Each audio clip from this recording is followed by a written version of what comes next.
అందరికీ నమస్కారం. Welcome to news local.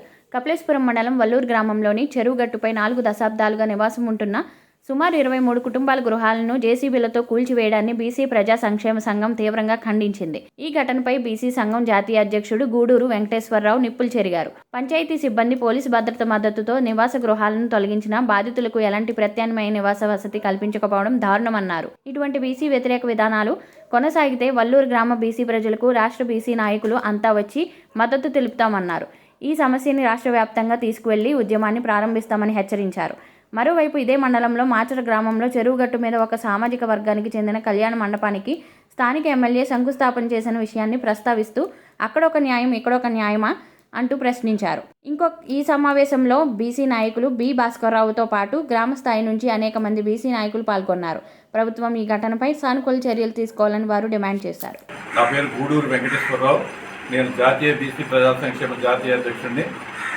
ఈరోజు వల్లూరు గ్రామంలో కొంతమంది పెద్దలు వారికి ఉన్నటువంటి సమస్య కోసం నన్ను పిలవడం జరిగింది. ఇక్కడ ఉన్నటువంటి ప్రధానమైన సమస్య ఏంటంటే గత 40-45 సంవత్సరాలుగా ఇక్కడ నివాసం ఉంటున్నటువంటి 74 కుటుంబాల యొక్క ప్రజల్ని ఇక్కడ నేడున్నటువంటి ప్రభుత్వం ఈ ఇల్లు ఖాళీ చేయించాలని, వీరందరికీ కూడా ఒక పార్క్ నిర్మాణం చేస్తాము అని పట్టాలు ఉన్న వారిని లేని వారిని కూడా ఖాళీ చేయించాలని ఏదో ప్రయత్నం చేస్తా ఉంది. నేను ప్రభుత్వాన్ని కోరుతా ఉన్నా, గౌరవ ముఖ్యమంత్రి చంద్రబాబు నాయుడు గారిని, అలాగే గ్రామీణ డిప్యూటీ సీఎం అయినటువంటి పవన్ కళ్యాణ్ గారిని మేము కోరుతా ఉన్నాం. పట్టణాలన్నీ కూడా అభివృద్ధి చేయండి. పల్లెల్లో ఉన్న నివాసం ఉంటున్నటువంటి బడుగు బలహీన వర్గాలందరినీ కూడా వారు ఉంటున్నటువంటి ప్లేసులు ఇంకా డెవలప్ చేయడానికి ట్రై చేయాలి. కానీ ఈ విధంగా పార్టీలకు అతీతంగా చేయాల్సినటువంటి ప్రభుత్వం పార్టీలను చూస్తూ వైసీపీ పనిచేశారా, జనసేన పనిచేశారా, టీడీపీ పనిచేశారా వ్యత్యాసాలు చూస్తూ వీరిపై ఇలాంటి నిర్ణయాలు తీసుకున్నట్టయితే మరి కూటమి ప్రభుత్వానికి పెద్ద ఎత్తున బీసీలందరూ కూడా గౌరవించి వారికి ఓట్లు వేసి నెగ్గించడం జరిగింది. మరి మీకు ఓట్లు వేసి నెగ్గించినందుకు